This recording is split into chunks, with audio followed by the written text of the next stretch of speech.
हमारा घर हमारा विद्यालय अभ्यास पुस्तिका कक्षा 6 से 8 प्रोजेक्ट कार्य 24 शुरू कर रहे हैं।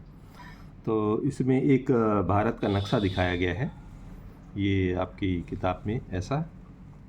तो इसमें चूँकि इतना मीठा मीठा टाइप का है तो पूरा समझ में तो आ नहीं रहा, आपको थोड़ा सा एटलस का सहारा लेना पड़ेगा, ठीक है। तो इसमें ये पहला प्रश्न ये दिया गया है कि ऊपर दिए गए चित्र को ध्यान से देखिए, चित्र देखकर नीचे दिए गए बिंदुओं से संबंधित जानकारी खोजकर लिखिए। अब इसमें जो पहला प्रश्न दिया है कि गंगा नदी की सहायक नदियों के नाम लिखिए। तो देखो जी, गंगा नदी कहाँ से निकलती, गंगा अगर ध्यान से समझ में आ रहा हो तो ये गंगा है, ठीक है। इधर से आती है ऐसे ऐसे ऐसे ऐसे, और यहाँ आके बंगाल के पास नरबन के पास मिल जाती है। उसी के बगल में यहाँ से यमुना निकलती है, ये इलाहाबाद जिसको प्रयाग बोलते हैं, वहाँ आकर ये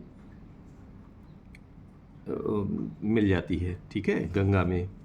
तो हमको किसके बारे में लिखना है, गंगा की। तो गंगा में जितनी भी नदियाँ जुड़ती हैं तो उनमें से जो प्रमुख प्रमुख नदियों के नाम लिख लीजिए। तो एक से है यमुना, रामगंगा, घाघरा, गंडक, कोसी, महानंदा और सोन नदियाँ गंगा की प्रमुख सहायक नदियाँ हैं, ठीक है जी। उसमें ज़्यादा नाम तो समझ में नहीं आए, एटलस में से देख के आसानी से मिल जाएंगे। तो अब ये रहा दूसरा प्रश्न इसी में है कि दक्षिण भारत की सबसे बड़ी नदी है। तो दक्षिण भारत की सबसे बड़ी नदी जो होती है उसका नाम है गोदावरी नदी। तो लिख लेना है, दक्षिण भारत की सबसे बड़ी नदी गोदावरी नदी है। यह लगभग 1465 किलोमीटर लंबी है, ठीक है। तीसरा प्रश्न इसी में कह रखे हैं कि छोटा नागपुर का पठार देश के किस भाग में फैला है। तो छोटा नागपुर का पठार भारत के पूर्वी भाग को कवर करता है। यह झारखंड, उड़ीसा, बिहार, पश्चिम बंगाल तथा छत्तीसगढ़ को कवर करता है, मतलब इतने सारे राज्य आते हैं इसके अंतर्गत। अब इसमें चौथा प्रश्न ये कह रहे हैं कि कौन कौन सी नदियाँ बंगाल की खाड़ी में मिलती हैं। तो जो बंगाल की खाड़ी में मिलती हैं वो नदियाँ हैं गंगा, ब्रह्मपुत्र, इरावदी, गोदावरी, महानदी, कृष्णा और कावेरी जैसी नदियाँ बंगाल की खाड़ी में गिरती हैं। पांचवा प्रश्न है कि पूर्व से पश्चिम दिशा की ओर बहने वाली नदियों के नाम लिखिए।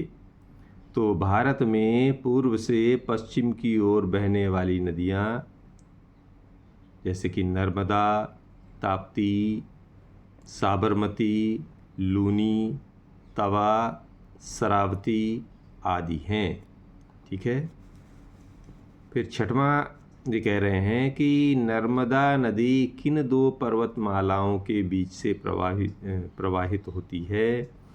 तो नर्मदा नदी विंध्याचल पर्वत श्रेणी व सतपुड़ा पर्वत श्रेणी के बीच से प्रवाहित होती है। सातवां प्रश्न इसी में है कि नागा पहाड़ियाँ देश के किस भाग में फैली हैं। तो नागा पहाड़ियाँ देश के पूर्वोत्तर भाग में भारत और बर्मा, जिसको आजकल हम म्यांमार भी बोलते हैं, ठीक है ना, की सीमा पर फैली हैं। इसी में आठवां प्रश्न है कि हिमाचल पर्वतमाला का विस्तार भारत के किन किन राज्यों में है। तो हिमालय पर्वतमाला का विस्तार जम्मू और कश्मीर, लद्दाख, उत्तराखंड, हिमाचल प्रदेश, अरुणाचल प्रदेश, मणिपुर, मेघालय, मिजोरम, नागालैंड, सिक्किम, त्रिपुरा, असम और पश्चिम बंगाल में फैला है। इसका नौवां प्रश्न है कि अरावली पर्वत श्रृंखला का विस्तार किस राज्य में है। तो इसका जवाब लिखना है कि अरावली पर्वत श्रृंखला दिल्ली से शुरू होकर दक्षिणी हरियाणा और राजस्थान से गुजरती हुई गुजरात में समाप्त होती है। 10वां प्रश्न है कि हिमालय पर्वत की प्रमुख चोटियों के नाम लिखिए। तो हिमालय की प्रमुख चोटियां हैं मकालू, कंचनजंगा, एवरेस्ट, अन्नपूर्णा और नामचा बरवा प्रमुख हैं। ऐसे तो बहुत हैं, पर ये जो है ज़्यादा ऊंची हैं, ज़्यादा बड़ी हैं, ठीक है, जो प्रमुख है। अब भारत का रेखा मानचित्र बनाकर उसमें गंगा और कावेरी नदी के प्रवाह क्षेत्र को दर्शाइए। तो भारत का नक्शा बना लीजिए ऐसा। तो यहाँ से जो ऊपर से हिमालय के पास गंगोत्री से गंगा नदी निकलेगी, 2525 किलोमीटर की दूरी तय करती हुई इधर यहाँ सुंदरवन के डेल्टा, पश्चिम बंगाल में सुंदरवन के डेल्टा के पास को बनाती हुई बंगाल की खाड़ी में गिरती है। और कावेरी नदी यहाँ से ये जो क्या कहलाता पश्चिमी घाट से निकलती है और इधर आकर यहाँ आकर मिल जाती है बंगाल की खाड़ी में, ठीक है, यहाँ दक्षिण की। तो और ये कम से कम 800 किलोमीटर लंबी है लगभग, ठीक है। तो ये रहा हमारा प्रोजेक्ट कार्य 24। अब आ जाते हैं प्रोजेक्ट कार्य 25। तो इसी में 25 को भी शामिल कर लेते हैं। प्रोजेक्ट कार्य 25 से कह रहे हैं कि खसरा कहलाने वाले इस रिकॉर्ड में पटवारी ने नीचे दिए गए ज़मीन के नक्शे के मुताबिक सूचनाएं भरी हैं। इससे पता चलता है कि ज़मीन का कौन सा टुकड़ा किसके नाम पर है।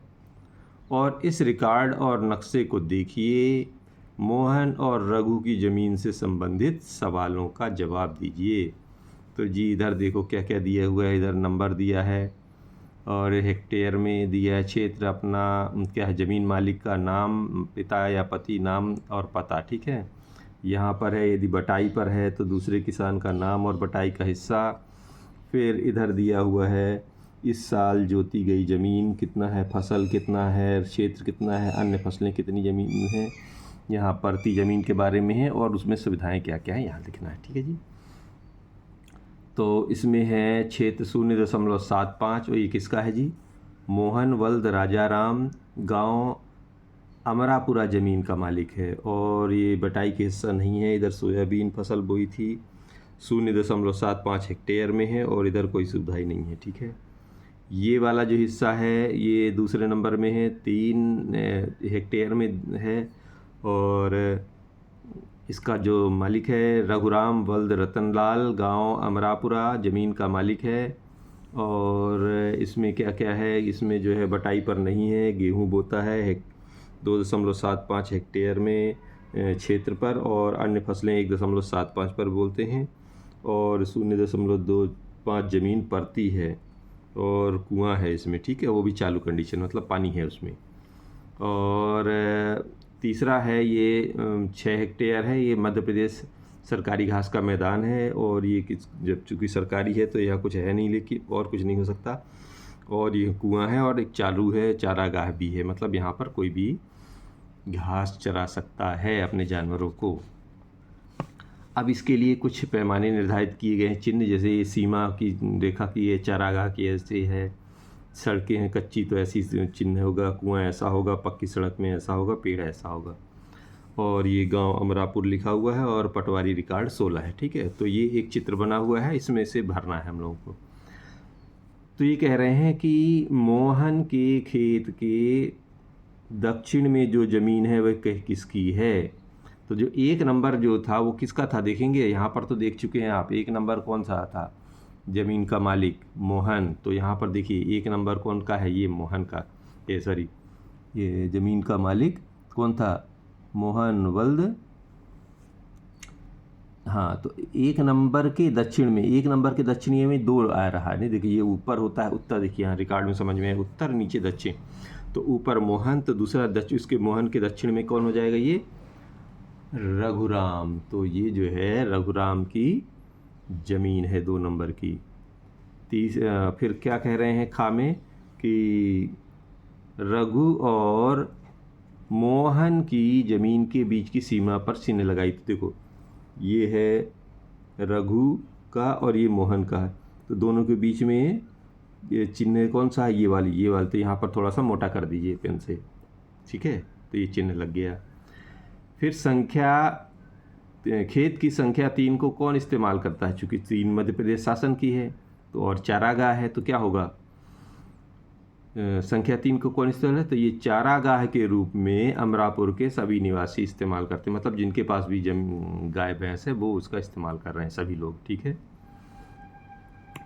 अब घाक नंबर ये कह रहे हैं कि खेत संख्या 2-3 से संबंधित क्या क्या जानकारी मिल सकती है। तो अभी देखेंगे यहाँ जितनी भी जानकारियाँ यहाँ लिखी थी ना उनको भर देना है। तो इधर लिख लेते हैं खेत संख्या 2, इधर लिख लेते हैं खेत संख्या 3।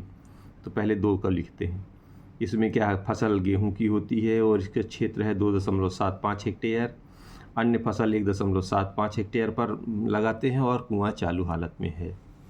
इधर देखिए खेत संख्या 3 में क्या है, ये सरकारी चारागाह का मैदान है ना, सरकारी घास का मैदान है, चारागाह के रूप में इस्तेमाल होता है और कुआं चालू हालत में है, यानी कि पानी का भी इस्तेमाल आप कर सकते हैं। इस तरह ये हमारा प्रोजेक्ट कार्य 25 भी आज समाप्त होता है। उम्मीद करते हैं आपको पसंद आया होगा।